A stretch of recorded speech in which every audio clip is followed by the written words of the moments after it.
6వ అధ్యాయము బ్రహ్మము స్వభావము. శ్రీరాముడు, స్వామి, ఈ మనస్సు కూడా మిథ్యయే అని అంటున్నారు కదా, ఎందుకని? మాయామయమగు ఈ మనస్సు ఎక్కడి నుండి ఉత్పన్నమవుతోంది? మొట్టమొదట ఈ విషయం గురించి వివరంగా చెప్పండి, అటుపై మిగతా విషయాలకు వద్దాం. శ్రీ వశిష్ఠ మహర్షి: ఓ రామచంద్ర, ఈ దృశ్య సృష్టి అంతా నామరూపాలతో సహా లయించిపోయే మహాప్రళయం సమయంలో అప్పుడిక శేషించేదేమిటి?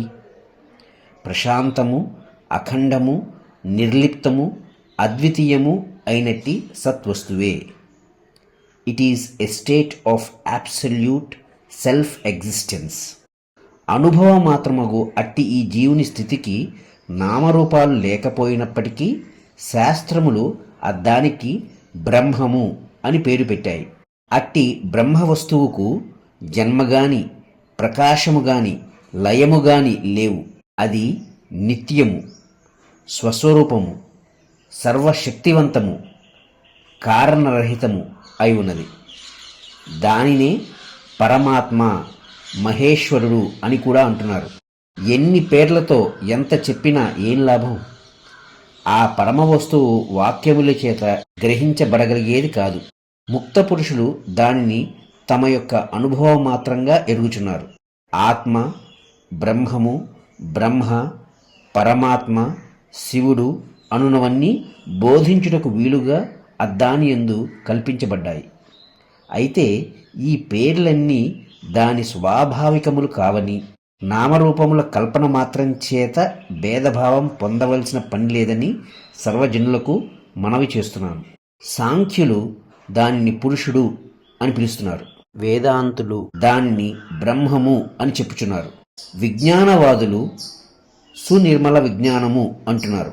శూన్యవాదులు దానిని పదార్థరహితము, శూన్యము అని పిలుస్తున్నారు. అయితే అది సర్వ నామరూప భావనలకు అతీతమైనది.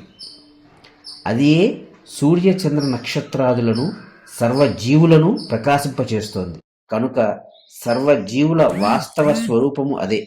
నామరూపముల కల్పన దానిని పొందే మార్గం సుగమం చేయటానికే సుమా. అదే వక్త, వినువాడు, భోక్త, ద్రష్ట, కర్తల రూపమున ప్రకాశిస్తోంది. అది సత్తు అయి కూడా అసత్తు వలె ఉంటోంది. సర్వదేహములందు సర్వదా ఉంటూ కూడా దూరస్థము వలె అనిపిస్తోంది. చిత్ ప్రకాశమే అది. సూర్యుని నుండి కిరణపుంజములు బయలుదేరుచున్నట్లు ఆ చిత్తాకాశము నుండే బ్రహ్మ, విష్ణువు, ఇంద్రుడు మొదలైన దేవతలంతా బహిర్గతమవుచున్నారు. సముద్ర జలంలో బుద్బుదముల వలె, అనగా బుడగల వలె అనంత సంఖ్యలో జగత్తులు బయలువెడలటం జరుగుతోంది. నదులన్నీ సముద్రము వైపుకే అభిముఖమగుచున్నట్లు ఈ దృశ్యములన్నీ అద్దాని వైపుకే కదులుచున్నాయి. దీపం వలె అది తనను తానే ప్రకాశింపచేసుకొనుచు తద్వారా సర్వ పదార్థములను ప్రకాశింపచేస్తోంది. అదే ఆకాశంలో, శిలలలో, పర్వతములలో, పాతాళంలో, వాయువులో, ప్రతి ప్రాణి యొక్క హృదయంలో సుస్థిరమై వెలుగొందుచున్నది. అదే శరీరములందు ప్రవేశించి ఈ కర్మేంద్రియములు, జ్ఞానేంద్రియములు తమ తమ పనులను నిర్వర్తించినట్లుగా శాసిస్తోంది. అయ్యది ఒకప్పుడు స్వస్వరూపమును మరచి మూడుని వలె, మూగవాని వలె, జడుని వలె ప్రవర్తిస్తోంది. శిలలు నిశ్చలంగాను, ఆకాశము శూన్యముగాను, పర్వతములు కఠినముగాను, జలము ద్రవత్వముతోనూ ఉండేటట్లు శాసిస్తోంది, నియమిస్తోంది. శాసించేది, నియమించేది ఆ బ్రహ్మవస్తువే. దాని శాసనమును అనుసరించే సూర్యుడు ఒకానొక నియమంగా ప్రకాశిస్తూ ఉదయిస్తూ అస్తమిస్తున్నాడు. మేఘాల నుండి వర్షం కురుస్తుంది కదా, అదేవిధంగా అక్షయ సుఖముతో నిన్న ఆ పరమవస్తువు నుండి సంసారము అనబడే అసార వృష్టి కురుస్తోంది. ఈ త్రిలోకములు అనే వీచికలు దాని నుండే వెలువడుచు అందులోకే పయనిస్తున్నాయి. అదే సర్వభూతముల అంతర్యామి అయి, అంతర్లీన గానమై, శాశ్వతమై, సర్వమై ఉండి కూడా లేకయే ఉన్నట్లు భ్రమింపచేస్తోంది. మహత్తరమై ఉండి కూడా అందరి యందు సమాన భావమున వెలయుచున్నది. వాయువు తన వీచికలచే లతలను నాట్యం చేయిస్తుంది చూచావా? అట్లే అది ఇంద్రియములు అనే దళములతోనూ, బ్రహ్మాండములు అనే ఫలములతోనూ, చిత్ అనే మూలముతోనూ కూడుకుని ఉన్న ఈ ప్రకృతి అనే లతను నాట్యం చేయిస్తోంది. దేహములు అనే అసంఖ్యాకమైన పెట్టెలలో చిన్మయమగు మనస్సును ఉంచింది ఆ బ్రహ్మమే సుమా. చంద్రుని నుండి కిరణములు వస్తున్నట్లు ఆత్మ నుండే సృష్టులు వెలువడుచున్నాయి.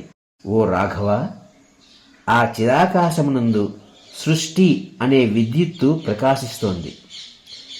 ప్రాణములు అనే శీతల వాయువులు వీచుచున్నాయి. అసద్వస్తువులను కల్పించేది, సద్వస్తువును మరుగునపరిచేది లేక సత్త ఏర్పరిచేది అదే. దాని సాన్నిధ్యము చేతనే జడములైన ఈ శరీరాదులు చెలించడం జరుగుతోంది. సత్తలన్నిటికీ సత్త అయి ఉన్నట్టి దాని వలననే దేశకాలములు, నియతి అనగా కాజ్ అండ్ ఎఫెక్ట్, చలన స్పందాది క్రియలు ప్రవర్తించడం జరుగుతోంది. శుద్ధ చిన్మయమగు ఈ పరమ వస్తువే ఆకాశమున పదార్థములను స్వయముగా చింతించి ఆయా రూపములను అప్పటికప్పుడు దాల్చుచున్నది. ఆ పరమవస్తువే ఈ విశాల బ్రహ్మాండములను ఒక ప్రక్క సృష్టిస్తూ మరొక వైపు ఏమీ చేయనట్లు మౌనము, నిష్క్రియత్వము, నిర్లిప్తము, శాంతము వహిస్తోంది. సర్వప్రాణుల వాస్తవ స్వరూపము కంటే వేరైనది కానట్టి దానికి స్థితిగతులు లేవు. అది సర్వదా ఈ ప్రపంచము యొక్క దృశ్యత్వము, ద్రష్టత్వము లయించినట్టి నిర్వికార చైతన్యముగా తన యొక్క అద్వైత ఆత్మతత్వం నుండే నిలిచి ఉన్నది. ఓ రామచంద్ర, అది కాక ఇక్కడ గాని మరెక్కడ గాని మరొక వస్తువు ఏదీ లేదు. అదియే సర్వులచే సర్వ విధముల ఆరాధించబడతగినది, నమస్కరించబడతగినది.